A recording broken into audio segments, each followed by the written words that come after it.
The number of coronavirus-related deaths around the world has now exceeded the 400,000 mark, according to data compiled by US-based Johns Hopkins University. The US university, which started compiling its data soon after the outbreak began in China late last year, says there have been almost 7 million confirmed cases so far. According to the World Bank, the pandemic has been a devastating blow for the world economy. Good morning, I'm Abhyuday Shrestha, and these are the headlines of the hour. The high-level committee meeting to discuss on the modality of the ongoing nationwide lockdown ends inconclusively.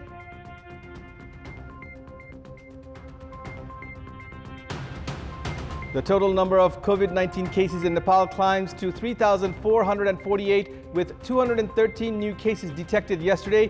2 more individuals succumbed to coronavirus in far western province yesterday. Government's plan to bring home stranded Nepalese abroad hits a snag. Uncertainty in health screening and travel expenses adds to the plight of thousands of hopeful returnees. And protests, rallies in the US, UK and other countries intensify in protest of an African-American man who died while being restrained by a police officer. A 17th century slave trader's statue torn down. The high-level committee formed to control and prevent COVID-19, which held a meeting yesterday to discuss on the modality of the ongoing nationwide lockdown, ended inconclusively. The meeting of the committee, held yesterday in the presence of Prime Minister KP Sharma Oli, held at the Prime Minister's official residence in Balwatar, ended late evening without any conclusion, despite having lengthy discussions over the modality of the lockdown.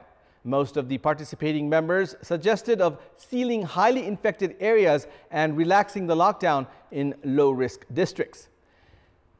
Talking to the media after the meeting, Secretary at the Office of the Prime Minister and Council of Ministers, Narayan Prasad Bidari, informed that the committee mulled over relaxing the ongoing nationwide lockdown and would further discuss on the issue before making any decisions.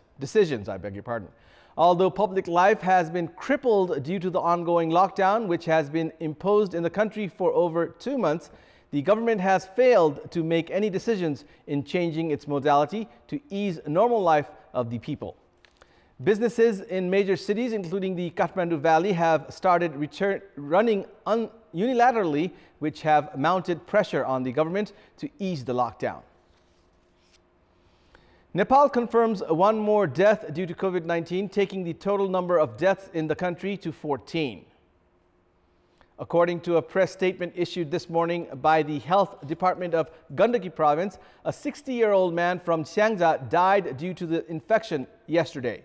According to Dr. Binod Bindu Sharma of the department, the deceased was kept in isolation in Pokhara Academy of Health Science. Meanwhile, a total of 213 individuals tested positive for novel coronavirus in the country yesterday, among which 209 are males and 4 are females. This takes the total number of cases in the country to 3,448, with 3,212 males and 236 females from 71 districts.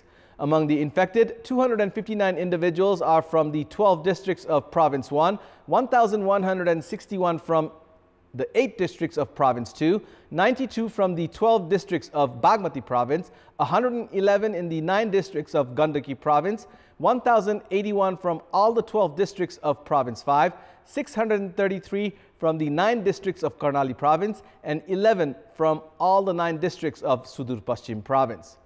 There are more than 170,000 people in quarantine across the country and 2,968 in isolation.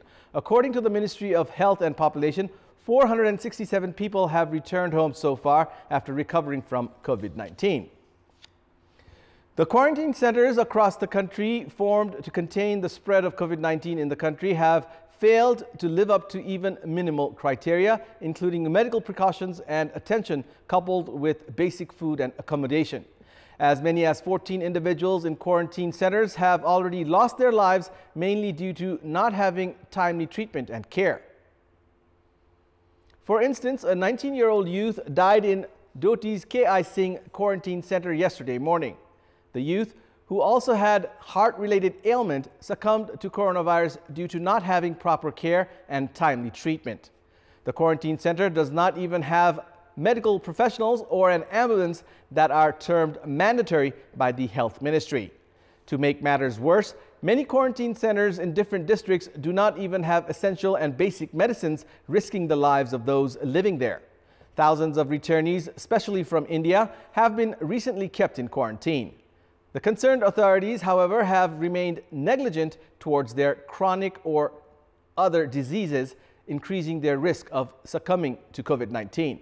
The quarantine centers turning into mere death traps can be attributed to the federal as well as provincial and local governments' failure in arranging adequate medical equipment, medicines, and human resources, among other basic essentials. The government has already decided to bring home thousands of Nepalese citizens stranded abroad due to the novel coronavirus crisis. The list of the returnees include the ones acquitted for legal violations in Gulf nations, along with those who have exceeded their visas and employment contracts and lost their jobs in other host countries. 194 individuals in Myanmar and UAE returned home on Friday itself. However, there have emerged loopholes in coronavirus test certificates and identities of the returnees. Even the tests through the PCR method, provisioned as mandatory by the government, have failed to be carried out in a coordinated fashion.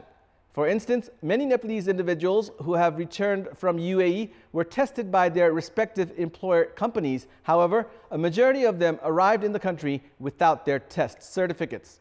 Meanwhile, 40,000 Nepalese in UAE, Qatar, Malaysia, Saudi Arabia, Bahrain, and Oman have filed applications to return home.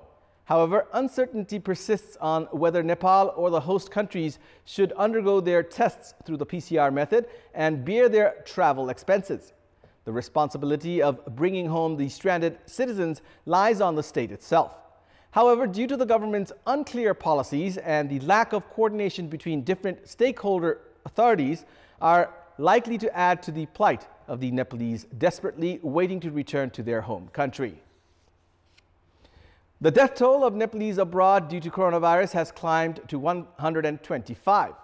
According to Non-Resident Nepali Association (NRNA), 6 more Nepalese lost their lives due to coronavirus abroad in the past 1 week. 4 Nepalese succumbed to the virus in Qatar and 1 each in Kuwait and the UK in the past 1 week. Meanwhile, 14,454 Nepalese in 34 countries abroad have been infected with the novel coronavirus so far. Among them, 5,590 have fully recovered. According to NRNA, the infection rate of Nepalese in foreign countries, however, declined by 73% in the past week. Meanwhile, the association has requested the government to ease the process of returning Nepalese stranded abroad due to the coronavirus crisis. Welcome back. Rashtriya Janata Party and Samajwadi Party have submitted application at the Election Commission yesterday to register a new Janata Samajwadi Party. The new party, to be formed after the merger between the erstwhile Rashtriya Janata Party and Samajwadi Party, will have 3 chairmen. Baburam Bhattarai has been appointed as the chairman of the party's Federal Council, along with Mahanta Thakur and Upendra Yadav as the chairman of the party's Central Committee. Likewise, the party leadership has agreed to appoint Baburam Bhattarai, Ashok Rai and Rajendra Mahato as the senior leaders of the new party. Although both the parties had agreed to forge unity earlier, the process of unification had failed to move ahead due to the pending power distribution among the senior leaders. Meanwhile, the Election Commission has said that registration of the new party would be complete in 45 days if the documents submitted for party unification are legally sufficient. 57 hotels in Kathmandu have been managed to quarantine the Nepalese citizens abroad opting to return to the country.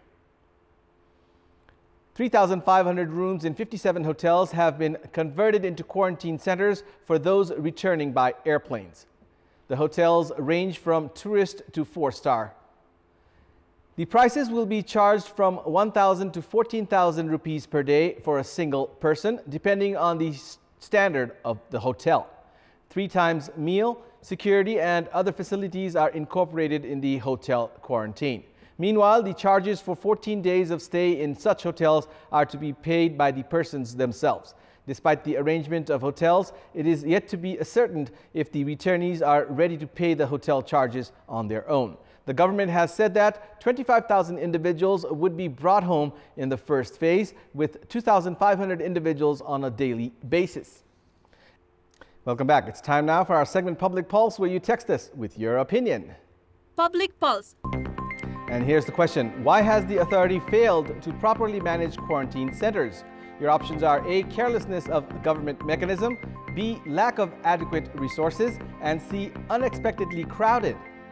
The voting is on. Type NEWS, select your option A, B, or C, and send it to 34001 to share your opinion with us. And it's time now for our special segment, Off the Beat.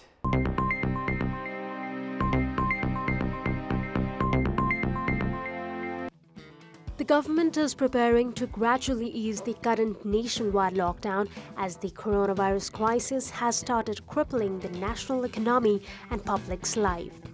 However, although other businesses and industries are likely to revive sooner or later, there are hardly any indications that the country's movie industry could rehabilitate anytime soon. There were more than 4 dozen movies that were in the process of production and release prior to the nationwide lockdown. As none of the movies are likely to be released now, the Nepalese movie industry has risked losing around 5 billion rupees of investment. According to producers, around 40 million rupees is required to make a good Nepali movie. There are more than 200 movie theaters in and outside Kathmandu Valley. However, all of them are shut right now due to the nationwide lockdown. According to theater operators, 85% of them own hefty amounts of bank loans. Likewise, as many as 200,000 people involved in the country's film industry have been rendered unemployed due to the lockdown. The representatives of the movie fraternity have said that the industry has currently been bearing monthly around 4 billion rupees of losses. As the theaters with modern infrastructure and advanced technologies have remained shut, many producers are currently mulling over releasing movies through online platforms. Fisheries in Province 2 have been reeling under the coronavirus crisis as the country has been in a state of lockdown for almost 2.5 months now. Supply of fish has been halted as vehicular movement has been restricted due to the ongoing lockdown. Many fishery businesses have expressed fear of not being able to raise their investments. Dhanusha's Ramesh Mukhya is one among many other hatchery business owners who have been affected by the ongoing crisis. Meanwhile, the Fisheries Development and Training Center has been struggling itself to provide any relief to the fishery owners. Fisheries in Province 2 have been supplying hatchlings to various other districts and even to India's Bihar and Uttar Pradesh as the fish fries are of high quality and grow quickly. According to the Directorate of Fisheries Development, Province 2 has been currently operating fisheries in 6,607 hectares of land, and the province had raised a revenue of 10.12 billion rupees last fiscal year from over 33,000 metric tons of fish last year. There is a call on authorities to seek solution to protect these fisheries from collapsing due to the ongoing lockdown. Vegetable farmers across the country are having a hard time selling their produces due to the ongoing nationwide lockdown. Some farmers in Chitwan district, however, have started utilizing the vegetables they are unable to sell. For instance, vegetable farmer in eastern Chitwan, Lakshman Chaudhary had planted okra in around 1 bighas of land, expecting that cultivating a single type of vegetable would help him have more sales and return as well.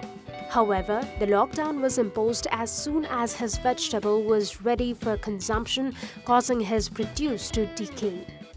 Chaudhary has, however, started converting his rotten vegetables into organic fertilizer and selling them. He had also taken trainings on the best ways to convert rotten vegetables into fertilizer, which has turned out to be beneficial for him during the time of the current lockdown. Farmers across the country are bearing the same brunt as Chaudhary due to the restriction in movement and businesses aimed at curbing the coronavirus crisis. However, few have adopted the technique like Chaudhary that has helped him have at least some benefit out of the agricultural produce rather than letting it go to waste.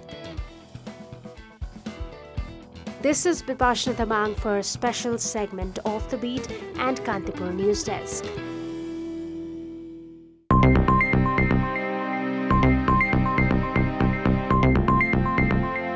And that's all for the moment. Keep watching Kantipur Television HD for more news and entertainment. Thank you for watching. Have a good day and stay safe.